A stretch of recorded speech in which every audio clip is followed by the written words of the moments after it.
Hey guys, and welcome to the Bandicam and Sony Vegas 1080p guide for YouTube. Now in this video I'll be going over my Bandicam settings and my project and render settings and all this stuff in Sony Vegas. Now let's start off with Bandicam. Once you start that one up, you have the General tab. Now I'm recording to my G drive, which is an extra internal hard drive, a SATA 3 hard drive actually. And if you want to record in 1080p, I highly suggest that you record to an extra internal hard drive, preferably a SATA 3 hard drive. Now, all this stuff down here I don't really use. I don't really use that. The next tab here, the General tab is just to select where you want to record to, right? The FPS tab is where you want your FPS overlay, or if you don't want any. And then you can set it to an FPS limit. I've set mine to 60, only when capturing as well. So it can go to 60 frames per second at maximum, right? When I'm recording. But that's not the case because I record in 30 FPS. So the next tab is the Video tab, which is the most important one. Now in here you can select whether or not you want your cursor in there, and you can go into these audio settings here. Now you can also choose whether or not you want a logo. If you have a specific watermark or whatever that you want to use, you can actually use it directly in the program here. And then you have your window sound, the gameplay sound, what's being recorded. So keep in mind that if you have music in the background or you have a Skype conversation going, that will be recorded on this track as well. Secondary sound device, that's your microphone. So I have an AT2020 USB condenser mic from Audio-Technica. Really good mic, so I've chosen that one. Settings, if I click on that, it'll just pop up the standard Windows settings for the microphone. And then you have these options down here. Now, I believe this one is checked by default. I unchecked that one because I want my microphone audio to be on a separate track. I'll show you in a few seconds how that actually works. Actually, no, I can't because I don't have footage that I could actually show you. Yeah, I actually do. But I'll show you that in a few seconds. Now, this one down here, only record secondary, blah, blah, blah, blah. That's a push to talk button, right? I don't use that, so I just leave that alone. I'll click OK to this. And then we're going to go into the format here. Now there's probably a lot of other people that has tutorials out there on how to do this that does it differently than I do. And that's all fine and dandy. If they make it work, then they make it work. I'm just going to show you how I do it and how I make my videos look crystal clear by recording my stuff this way. So you can choose a preset. I highly suggest you don't do that and actually set it up yourself manually, because that's just way better. I mean, you can set up for YouTube 720p, but I highly suggest you just go into settings and set it up the way you want it to. Now what I've done is I've set it to full screen. You can also choose to record directly to 720p if you want to. Even though you're playing the game in 1080p, you can still select to just record in 720. Which is kind of cool. But I have mine set to full size. Now in the FPS, I've set it to 30 FPS. You can change it to whatever you want, right? The codec I'm using is Motion JPEG. Now Motion JPEG, I've tested all of these out, and I found the best results when it comes to actually using the footage in Sony Vegas afterwards to be Motion JPEG. And I'll show you all of that once we get into to Sony Vegas, right? So Motion JPEG, and the quality all the way up to 100. See, this one's grayed out. I can't do anything about that one. The audio settings, stereo. You can also choose mono, but I don't know why you would ever do that. So mine set to stereo, and 48,000 hertz, PCM. As the audio codec, that's just standard waveform. And then the bitrate I can't mess around with because I didn't choose the other one. If I chose that one, I could, right? And yeah, so PCM here, I'm just gonna click cancel. You guys can click OK. And now that's set up. Images I don't really use. I don't really use this at all. And I don't believe that you can actually disable it. Oh yeah, if you put the hotkey in. So I've disabled the hotkey for it. I don't ever take screenshots when I'm recording. I don't really use this for this kind of stuff. I just use Bandicam to record video games, right? And that's pretty much the settings in here. Then you set up a hotkey here, obviously, and you can also set a hotkey to pause if you need that feature. I've never had the need for it, but if you need it, then you can enable it. Like I said, really important stuff in here. Uncheck this one. That way you'll have your actual microphone audio on a separate track. I'll show you in a few seconds how that works. And that is about it. That's about it for the Bandicam settings. So let's go into Sony Vegas and see how we set all that stuff up. Once you get into Sony Vegas, you can go up and click File and New. Now you get this big template thing up here, which can be very confusing if you don't know what you're doing.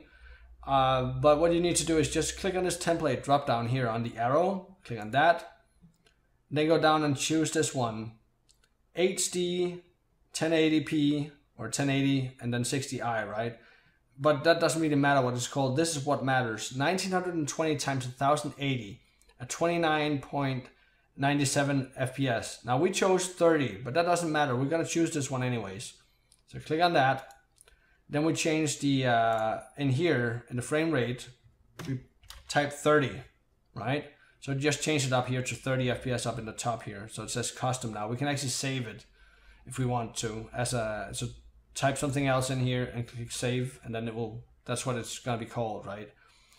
The all this stuff up here we don't mess around with. Upper field first, 0 degrees original, stereoscopic 3D mode is off, we don't use that. The pixel format is 8-bit, full resolution render quality, best, set it to best. I think it's set to good as default, but set it to best. Motion blur types, choose Gaussian, and the deinterlace method set to none.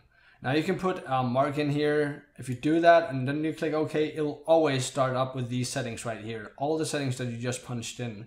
That means you would never have to change these settings ever again. So that's kind of cool. So do that. I'm not going to do it because I use different settings for different things. But check this one if you're only using Bandicam and Sony Vegas to make your videos. And then you will never have to mess around with these settings again. So do that and then click OK. I'm going to just click OK to that without having that thing marked. There we go. Now we need some footage in here. And this is where things get a little interesting because of the motion JPEG codec that we used. Let me just see if I can find a video clip here and drag it in like that. Minimize that. Okay, so this is some footage from Blades of Time, by the way, just in case someone was asking what the hell that was. But once you get in here, it all looks a little weird up here, right? It looks a little weird. It looks a little like it just looks weird, right? It doesn't really look the way it should. And that's because of the motion JPEG codec. So the way that you can do that, let's say for example, let's just split this up. Let's say that, no, we're not gonna do that. But once you have this in here, what you can do to counter this stuff, because it doesn't really look that good, is go into video effects, go down to color corrector, not the secondary one, but the color corrector. Take this one that's called Studio RGB to Computer RGB. Drag it down to the actual clip and release. Now look at what just happened here. The colors got way better and all that stuff. So it looks really, really smooth. And that's basically how you fix the issue with Bandicam, because what it tries to do with the motion JPEG, at least that's what I think it tries to do, it tries to compensate for gamma loss, but it overcompensates. So because it does that, you have to use the Studio RGB to Computer RGB and pull that in on the clips. Now that's how you make shit look really, really good. Really, really good. Now one last tip I'll give you, I'll actually just make another video track here. It's actually taking your clip right? Right click on it, go into switches, go down and click disable resample. Very, very important, guys, very important. And here's why. When you do that, it'll get rid of any form of pixelation that would come from having the resample turned on. So you'll get way better quality on your videos, okay? You'll get way, way, way better quality on your videos. So the disable resample trick, very important.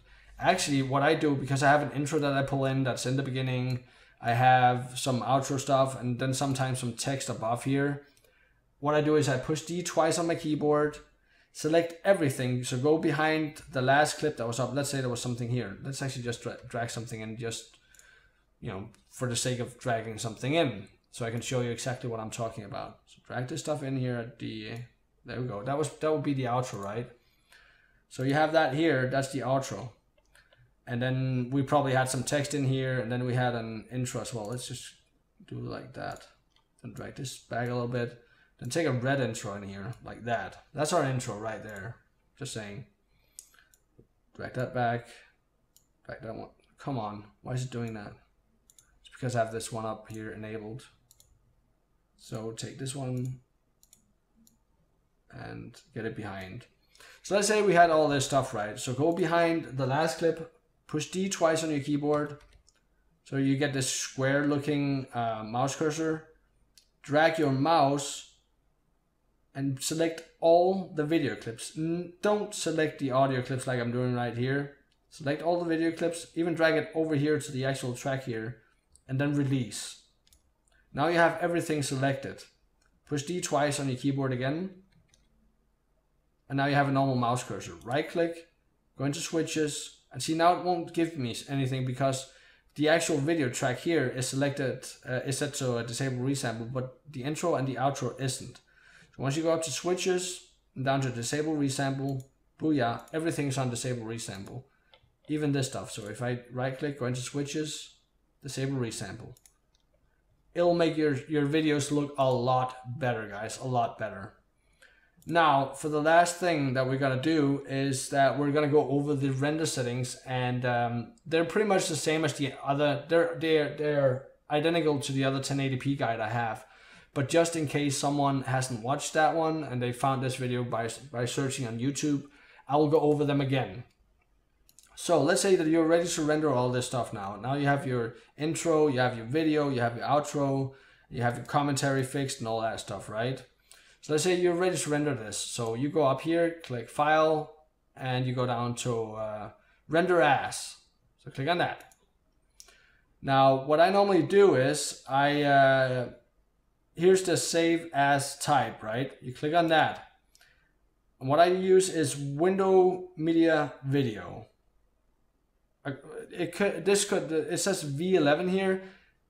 It might, if you're running another operating system like Windows XP or Windows Vista, it might say V9 or V10, doesn't matter. Windows Media Video, that's what I use. Some people like to use the, where's that one? Main Concept, there it is, Main Concept AVC AAC, that's .mp4 format. I don't like using that because I've been testing that one out as well, and I ended up having some pixelation issues, and I don't like having pixelation on my videos. So so yeah, just go down and choose Windows Media Video. That's what I use. Some people might argue against it, saying that you should use Main Concept AVC AAC, but I've tested it out and it didn't work out for me. I didn't like it one bit. So so if you want the quality that I have on my gaming channel, then and there's a link to my gaming channel in the description, by the way. But yeah, so just choose Windows Media Video. Now, I already have some templates here that says YouTube, 1080p, and all this stuff. If you don't have a template in Sony Vegas, you can only select from the default template till the one that's called 8 megabytes per second, HD, 1080, 30p video, right? What you do is you just click on that. So click on that. And we're not done yet. Make sure that you click the stretch video to fill output frame size. Do not letterbox, okay? So click on that. Just make sure that that's enabled. Then you go over here and click on that custom button over here. So click on that. Another window will open. There you go. Now the audio tab here, we're not gonna mess around with because that one's pretty solid. There's nothing we need to change about that. The audio quality is not an issue when it comes to these videos here, and the template that we just chose. But the video tab is very important, okay? So you go to the video smoothness down here, crank that one all the way up to sharpest. Then you go up here because there's something wonky. You can see the width and the height. That's not right? So you go to this image size, click on that, go down to custom, click on that. Then we're gonna change this one to 1920. Go over to the pixel aspect ratio, click on the drop down and choose the square one. So the 1.30 square, click on that. And then we're gonna go into the bitrate section and we're gonna set that one to, actually just for safety reasons, because I already have a template with it, I click before the M. So the mouse cursor is highlighting before the M, push delete on my keyboard. Now normally I set mine to 16M. So 16 megabits when I render my videos out, right? But I've had a few cases where I had to turn it up. Like for example, with the footage that you're seeing in the background here is Blades of Time. I actually had to turn it up to 24 to not get a small lag issues. And now I know that there's some kid in the comments that's gonna be like, Imigate, but dude, YouTube doesn't support more than 5 megabytes per second, right? Or 5 megabit. And that is true. But look at it this way. If the video, once you've rendered it out, it lags when you're previewing it on your PC. If it lags then, it's also gonna lag when it gets up to YouTube. Now I'm very much aware that YouTube converts the video into and uses another codec when you upload your videos. I'm very much aware of that. But having said that, if your videos lag on your end before you upload them, they're also gonna lag on YouTube. It's as simple as that. So when there's video games with a lot of high-paced movement, which there is in Blades of Time, sometimes you might actually have to increase it into 24. So you can actually make two different templates, but let's just put it to 16M. Okay, 16M. There's a space in between. That's why I always click before the actual number. The index summary, we're not going to use. Project, very important. Go up here to the, we don't, like I said before, we don't use stereoscopic 3D mode, so we don't care about that one. But video render quality, click on that drop down and select best. Now what you can do now is you can go up here, click once so it marks it all with blue.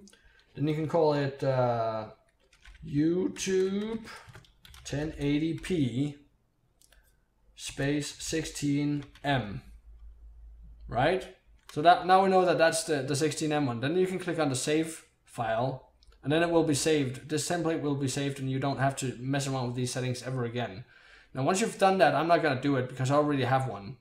Now once you've done that, you've clicked save, it's saved as this. Now what you can do then is you can go back to bitrate, go here, click there, and then just push delete twice on your keyboard.